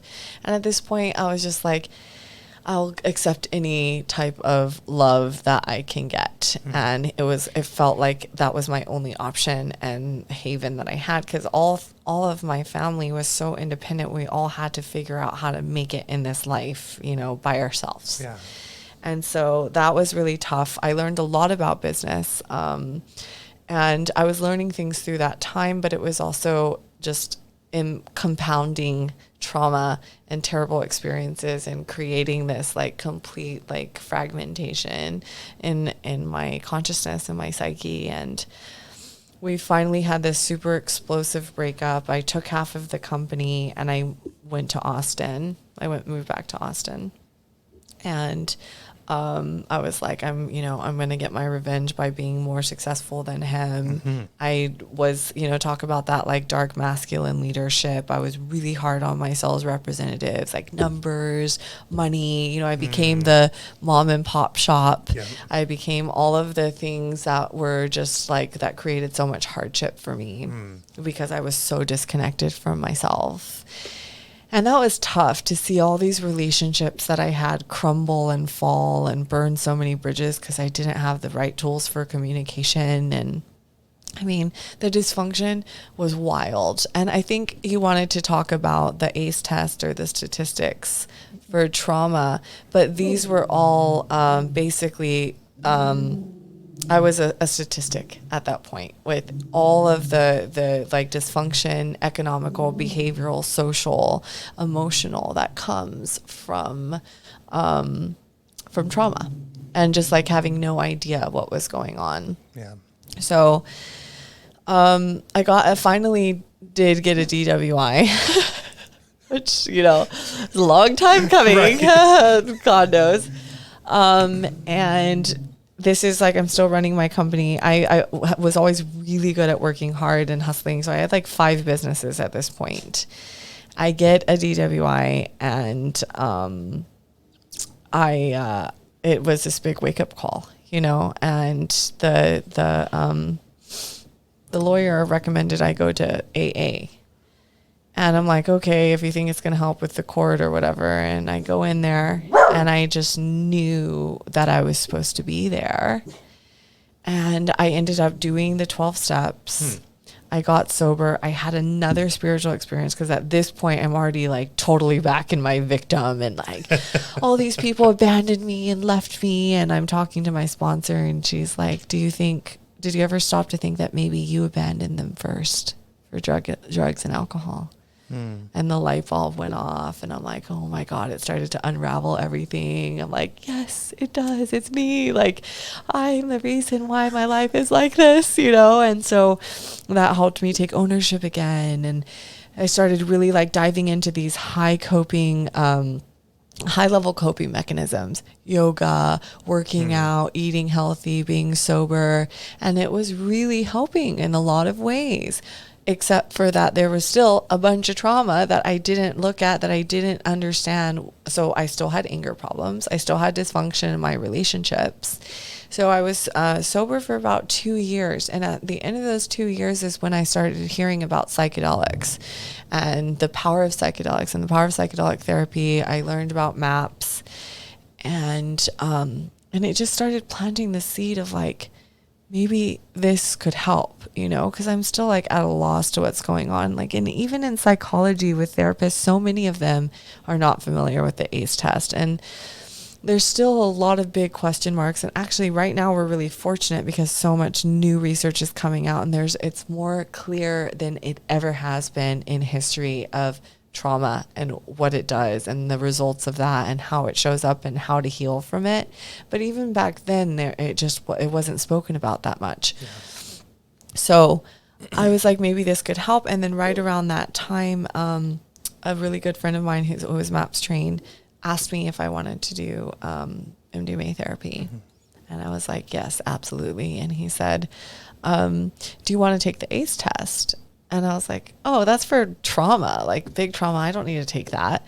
He's like, oh, maybe we'll just ask some of the questions and during the journey and you can let me know. And I was like, okay. Because at this point, I'm like, still like, I didn't go through any trauma. Right. Even all the sexual trauma I had been through, all of that. I just didn't see it that way. And then a big part that helped me get to a certain point. But we took it and I ended up scoring 8 out of 10. You want me to read them off real quick for anyone that's not familiar? Sure. So it stands for adverse childhood experiences, correct? Mm-hmm. And so it's 10 questions. And it says for each yes answer, add 1. The total number at the end is your cumulative number of ACEs. And you want to think about all of these as happening before your 18th birthday. So every question starts out the same. Did a parent or other adult in your household often or very often? And then the question begins. So the 10 questions are swear at you, insult you, put you down, or humiliate you, or act in a way that made you afraid that you might be physically hurt. Yes. Push, grab, slap, throw something at you, ever hit you so hard that you had marks or were injured. I think you said yes to that one, right? Because of the bruising from, touch, fondle, or have you touched their body in a sexual way, attempt or actually have oral, anal, or vaginal intercourse with you. No one in your family, did you often or very often feel that no one in your family loved you or thought you were important or special? Your family didn't look out for each other, feel close to each other, or support each other? What was your answer to that one? Yes. Big yes. Did you often feel that you didn't have enough to eat, had to wear dirty clothes, or had no one to protect you? Your parents were too drunk or high to take care of you or take you to the doctor if you needed it? So the answer was yes, depending on which home we were in. So certain homes, like the one in El Salvador and the one in Austin that we lived in as a kid, was they just didn't know how to make money or control finances. So we were living in like extreme poverty where our clothes were just, not, like had holes in them. We were eating like bread and peanut butter every single day, just like stuff like that, where it was like, we were neglected in those homes. So like we went through the whole spectrum depending on where we were. Were your parents ever separated or divorced? Yeah, I had a single mom. Yeah. That's right. Was your parent or caregiver often or very often pushed, grabbed, slapped, or had something thrown at him? Sometimes often or very often kicked, bitten, hit with a fist, or hit with something hard, or ever repeatedly hit over at least a few minutes or threatened with a gun or knife? That was a no. No. Did you live with anyone who's a problem drinker or alcoholic or who used street drugs? Yes. Was a household member depressed or mentally ill, or did a household member attempt suicide? Yes. Did a household member go to prison? No. No. And so those are the 10 questions. So you scored an 8 while going through this journey. Yeah, and for the first time, I'm telling my story to someone who's like, ooh, that wasn't okay, right? And I'm like, really? Oh my God. So like bit by bit, I'm like, oh, wow. All of these things happened that weren't supposed to happen, that weren't okay, that actually impacted me, that caused trauma.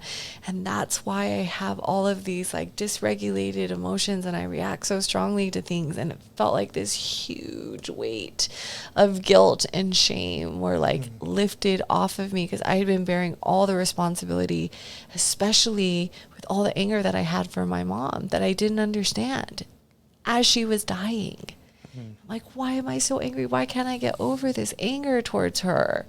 And so it was like through that process, like healed and freed myself from so much shame. I mean, I talked about things that I was planning on taking to the grave with me that I never thought I could tell anybody. And if we're looking at like the trajectory of shame, which is what keeps so many people stuck and behaving in ways they don't want to.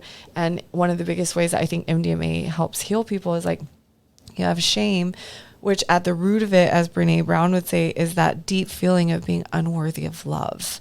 And if anybody knew about this, then they wouldn't love me, or I would get kicked out, you know, like, because you're usually acting outside of societal constructs and what they think is, what society thinks is right. So because that feeling is so painful, it turns into dishonesty, where you start to lie to others and you start to lie to yourself. I did not know how to be honest at this point for combinations of reasons. Like, we weren't rewarded for our honesty when we were little. It was like just being punished for like lying, and you didn't want to admit to something because that meant you were going to get really punished. Right. So we were punished for being honest. Being in sales, you know, I mean, you just learn how to say whatever you need to CTD. Yeah. And so, and just like everything, like going through this like rehabilitation, I had to think about an answer to something at least 4 times before I could come to an answer that was honest enough that I felt comfortable with because of how much. So that dishonesty, you're lying to yourself, you're lying to others about who you are, that turns into isolation, a deep feeling of loneliness, because nobody knows who you really are. They don't know the real you. So even if you're surrounded by people and you know people, you still feel like no one sees you because you're hiding a huge part of yourself. And then that turns and transmutes into untoward stress, which turns into autoimmune diseases and cancer. And so a big part of my work is like rewinding that tape back to that place where you feel the shame. What are you holding on to that you don't want anyone to see, that you think if anyone knew this, you know, they wouldn't love me. And so that was a big part of the healing process, was being able to talk about all of these things, all the things that I had done after I left the group, after I'd gotten into alcohol. And it was this beautiful, beautiful healing process that burst my heart open and flooded me with unconditional love. And I was right back from that moment on my path that I was on when I was 15, where I was like, oh my God, this is it. Like, this is the gift that I can give to other people. And it just completely changed my life. I mean, I had to do several sessions, but I mean, it really started to heal my mind, heal my brain from the chaos, the nucleus of chaos that was my life. And yeah. What an awesome story. You're smiling so big right now. Now, at this point, do you remember how old you were? When this happened? Yeah. 29. 29. And so were you done with school at this point, or did you have your degree in psychology already? I had to finish. You did have to finish. Okay. Yeah. What happens next? Yeah. So, I mean, I started getting into facilitation. I became very passionate about building communities because I wanted to take the beautiful aspects of living in community and working with people who are on their path, who are purpose driven.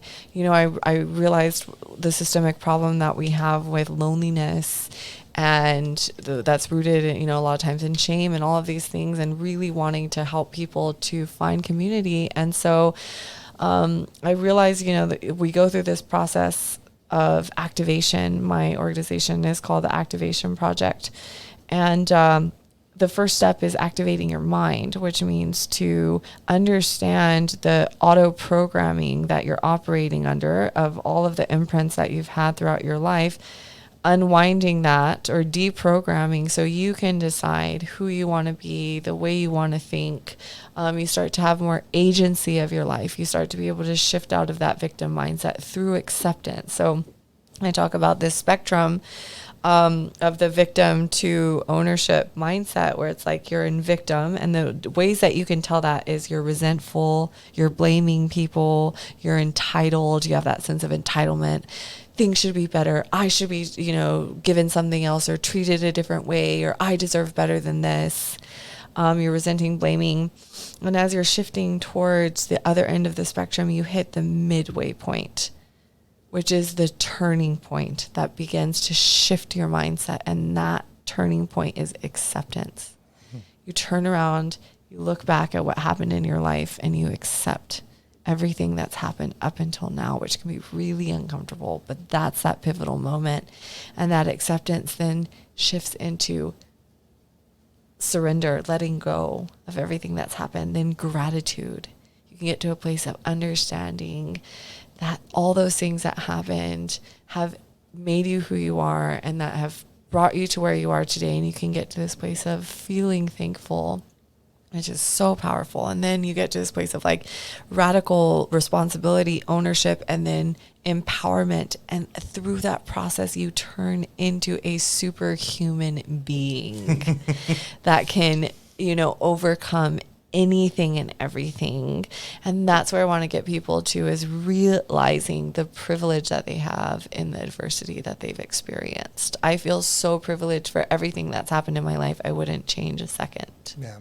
That's amazing to hear you say that, because you're right. If you hadn't experienced all that, you might not be on this mission, and you might not be able to take people through that process that you just described. And yeah, it's beautiful. Thank you. Yeah.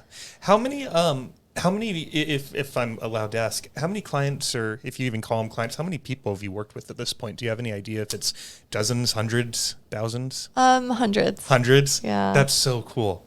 What a gift. Thank you. As you reflect now on like where you are right now and just knowing what you're doing and whatnot, how do you feel? I feel so filled with a sense of purpose. Yeah. And it's, I go through the stages of expansion and contraction just like everyone else. I hit like hard times and moments where I'm like, I get weary of the climb, where it's like you're climbing this mountain and we're on this path, but sometimes it's just like, God, I wish like I could just fuck around a little bit, Yeah. What's your relationship with alcohol today? Are you still sober, or will you have an occasional drink? I will have an occasional drink here and there. But after I went through psychedelic therapy and really got to the root cause, the AA mindset of being sick and having a disease did not work for me anymore. I was like, I really don't believe that. And but in terms of like having like a healthy mind and a healthy body, it just doesn't really work for me. It doesn't have a place anymore. I really enjoy being clear-headed, having energy. I love physical fitness. And it's definitely shifted dramatically. Yeah.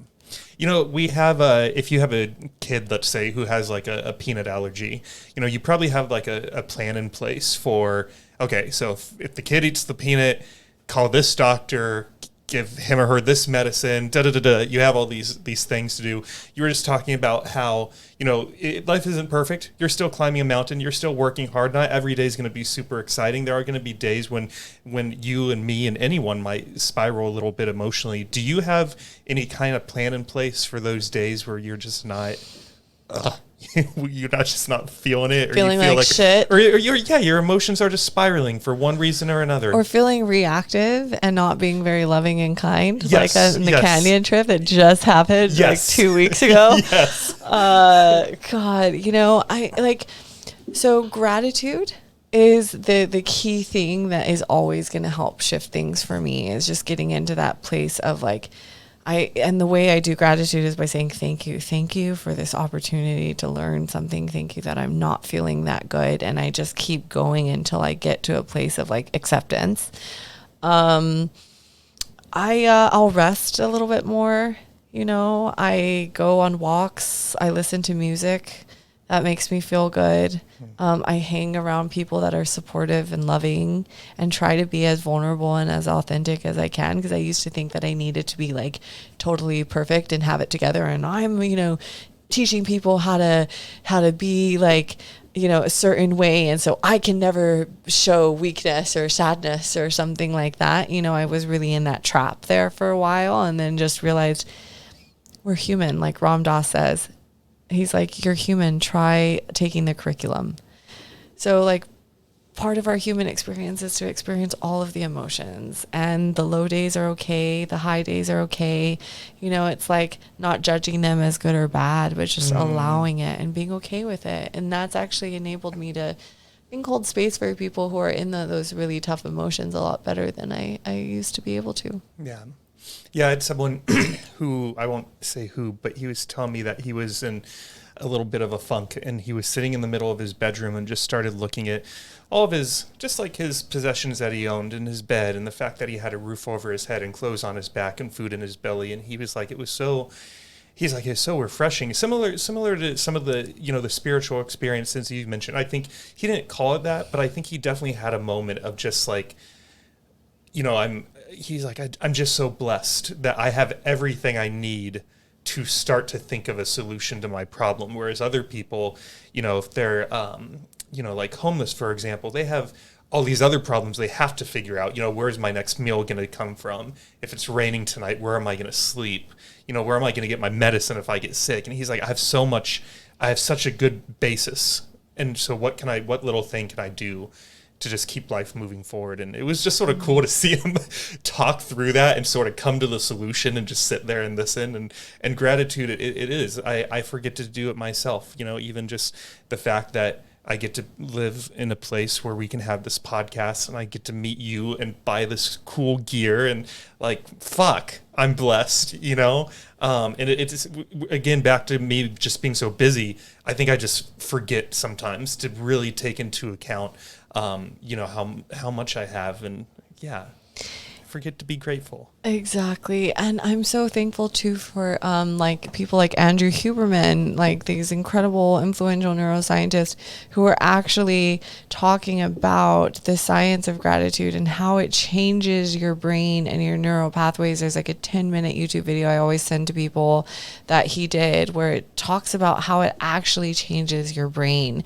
And so I love that because it gives the people that are big questioners like me, like a why you should do something, backed by science and research. So, and that's a big part of integration when I do integration work with people to help them integrate any psychedelic experience they've had, or maybe just any transformative experience that they've had. That's the first action step I give them, is to create a gratitude practice, because I think it's the most powerful tool that we have for shifting your state. So yeah, I'm a big proponent. Do you currently only work with people in Austin? Do they sort of need to be here live to work with them? No, I work all over the country. Oh, cool. Okay, awesome. Yeah. So what's on the horizon for you? So right now I'm in an accelerator program called the Founders Institute, and I'm working on simplifying the integration process for psychedelics, which it's the aftercare process. So it's what you do after you have a psychedelic experience. There's a lot of floating definitions right now in terms of what integration is. I think a lot of people, or the majority of people, think that it means to process the information, and that is part of it. But I believe that the bigger part of integration is application. So it's actually applying what you learned in those experiences and that journey to your life, because you have what's called neuroplasticity that takes place after an experience. And that's when you actually have this opportunity to rewrite old narratives and change neural pathways that are just really stuck in certain ways of thinking or doing. And you have this ability to change those habits to create new neural pathways that are more functional, that are going to help you become the person you want to be, live the life that you want to live. And you want to capitalize on that time by taking action and applying these things into your life, by starting new practices like gratitude, journaling, meditation, breathworks, bonding with community in ways that are going to be supportive. And so because I'm really, really passionate about that part, that's where you get the majority of the healing and the transformation is in the integration phase. The actual psychedelic experience and journey, that's the fun part. Everything that comes after that is the work that's actually going to lead to long-term success. And so by simplifying it and creating a game and working on a mobile app that gamifies it, so it makes it fun, it gives people incentives, it connects them to community. So hopefully we'll have that out, and so you'll be able to do that from anywhere that you can download an app. Sweet. You mentioned loneliness a few minutes ago. Do you think loneliness is a big issue in our culture right now from where you sit? It is. It is. I mean, the Attorney General wrote a whole book on it. What's the book called? That's a good question. Current Attorney General? Yes. I'll it just came out within the last year or two. Did you read it by chance? I didn't read it. I read like a summary of it. But it's all very much stuff that I see and know, and I can see it firsthand with the people that I work with. The isolation, the disconnection, fueled by addiction to phones, technology, and fear and shame. There's so many reasons, but it's a big problem, and it's killing people. Yeah, it's sad. Yeah. So for the listeners or even just for myself, what do we do about it? Like, I don't feel lonely, and I have some friends. It was funny. As soon as you said it's killing us, I had a few images of some friends pass through my head. So for just you sort of said when I asked you what's next, what you're doing about it. For me or the listeners who maybe feel like we have some people in our life, or I don't know, just what some actionable steps you think we could do? Just, if it's someone that's in your life, I guess keep being a friend, could be one, but I don't know. I feel like there's just something more than that. Yeah, that's a really good question. So I think where it starts is with us, right? Like, find out where we disconnected from ourselves, and to get back to that place of establishing a deep relationship with us. Where is shame? Where's guilt? Where's fear keeping us from being connected to ourselves? What are we not looking at? It's like, even just, are you able to sit with yourself? Are you able to listen to what's going on in your mind and be present with your emotions? And is there something that needs to be talked about and shared with someone? Because once you start to really connect back with yourself and be comfortable with who you are, and this is all the path of self-discovery, knowing yourself, that term that gets thrown out all the time. Socrates, the highest form of human intelligence is to know yourself. And that's a big part of knowing yourself, knowing and looking back at all of the things that have affected you, have shaped you, have impacted you, and then finding love and acceptance for those parts of you. It creates this connection back with yourself. So how can you reconnect with who you are and finding love? Because then you're going to be able to open up and show that part of you, all of you, to someone else, which is going to create real, true connection. Because like I said, you can feel lonely in a room full of people. Yeah. So it's not about proximity to people. It's about how much you're showing of yourself to other people. That's going to create that connection. And that increases your capacity to be able to see other people too. So intimacy, I think it's Teal Swan who says this, is into me see. It's allowing yourself to be seen. So what are the parts of you that you do not want other people to see? And can we practice lovingly shining some light onto those parts of you? All the angry, ugly, dysfunctional parts. There are so many parts of me that I did not want to be seen. I called her Evelia, because she just was a terrorist. That's awesome. So I've been there. I know what that feels like. And let's rewind the tape back and start loving those parts of us that we don't want to be seen. And, the the technology app I'm creating is a community activation platform.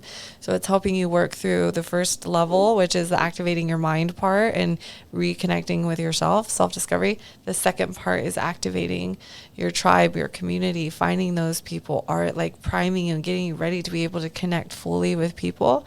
And then the third level is going to be activating the world. And that's where you find out what your unique purpose is. Like, I believe that you can have multiple purposes, but what are your unique gifts, your skills? What are you passionate about? Ikigai, finding, what you can make money on. I was literally just going to ask you, did you happen to ever hear of the concept of Ikigai? Did you read that book? Mm-hmm. It's such a good short read. It's amazing. I love it. Highly recommend it. And so it's hard to get to that place right off the bat when you haven't connected yet with who you are, because you kind of need to know who you are to know what you're passionate about, what you like doing, the people you like being around. Right. So that's kind of like that step one phase. And then surrounding yourself with people who can support you, who can reflect back to you other parts of yourself that you didn't know or realize or recognize. It's internal self-awareness and external self-awareness. That's where you get to hone in both. And then the third is where you really get to give that gift to the world. Yeah, that's beautiful. When does do you have any idea when the app might go live? Next year. Next year, okay. Within the first half of the year is what we're hoping for. Okay. Yeah. Is it are you going to get any patents around it or anything like that, or is there not really anything that would need protection? That's a good question, and I think that's probably something that I'll learn. By the way, I'm not tech savvy at all. And I'm really glad that I'm in this Founders Accelerator program, because I've had this big, beautiful vision for a long time, and they're the ones that are really going to bring it in. So I don't know. And at the same time, I'm not afraid of competition. I think the more, people we have out there truly driven with, this desire to help people to change their lives and help them integrate their transformative experiences, the better. Yeah. So, yeah. Well, I think, did we cover everything? Anything else we should talk about while the mics are still hot? I mean, I feel like I did all the talking, so I don't know. I think I feel pretty complete. Do you? What are your plans for Halloween? What are my plans for Halloween? Monday. It's Monday, right? Tuesday. You know what? I'll probably work and go to the gym. Nice. It's super exciting. No, actually, just today, one of my friends mentioned that there's a bar downtown doing a Halloween bash of some sort. And it's funny because the last episode we recorded was with the matchmaker, and we sort of flipped the table, and she dug into my own life a little bit, and we sort of had a fun episode about who is David and why is he single. And one of the tips that she gave me, she's like, since you've been in Austin, when I know it's not your scene, and she's like, I know you don't like to be up late, I get that you don't like to get drunk out in public or but at the same time, if you're in your home always podcasting or working your day job or walking your dog, you're not putting yourself out there. So one of her challenges to me was, she is like, you choose a cadence either once a month or once a quarter, but just go out. And if you do happen to connect with someone, you can even tell them this is a one-off. You don't have to make it seem like you're out there every weekend. But if you're not putting yourself out there, then why would you expect to find love at the same time? So I do like Halloween. It's one of my favorite, used to be before COVID, one of my favorite holidays. So maybe I'll try to get back into the Halloween mood, and I'll put myself out there this Saturday night. Cool. Yeah. I love it. How about you? You going to do anything? Yeah, so there's this church. It's called Atma Church. It's a medicine church, psychedelic church, and they're doing something tonight. I can send you the info if you want. Please do. So, yeah, but I love to dress up. I usually dress up for the whole week leading up to Halloween. I'm not sure about what I'll do on Tuesday, but yeah, I think this weekend will give me lots of opportunities to dress up, so I'm excited. I was the same way every single year. I think starting my junior year of high school up until 2019, I would throw some sort of murder mystery, whodunit, or sometimes even just we're going to deck out the house in decorations, come over, get dressed up, let's have some fun. And then that little thing that happened in 2020 sort of halted that the last 3 years of my life. So costume killer. Yeah. Well, Olivia, this was such a beautiful story. I am very excited to share this with the audience, and I know for a fact that it's going to instill some hope within people as they listen to what happened and where you are now and how you got there. So thank you so much for being genuine and honest and transparent and just being willing to share all of that with us. You guys have, if this is your first episode, you actually haven't heard me say this before. The whole reason I do this is because I want to try to help spread stories like Olivia to the person who is in that place where they're not quite where you were. They're still angry, they're still depressed, they're still lonely.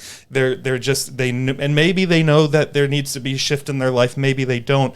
And I have this delusional belief that we can get Olivia's episode to the right people that need to hear it, and maybe it will be one of those moments like when you saw that 10-minute video where there'll be a shift in their thinking and they'll start to realize that it's gratitude or whatever the thing is. But the only way that's going to happen is if you help us spread the show. So if you listen today and if you liked it, please give us 5-star review on Spotify, another 5-star review on Apple Podcasts, and if you happen to have an account on YouTube, go subscribe to the channel so that we can get Olivia's story to the ears that need to hear it.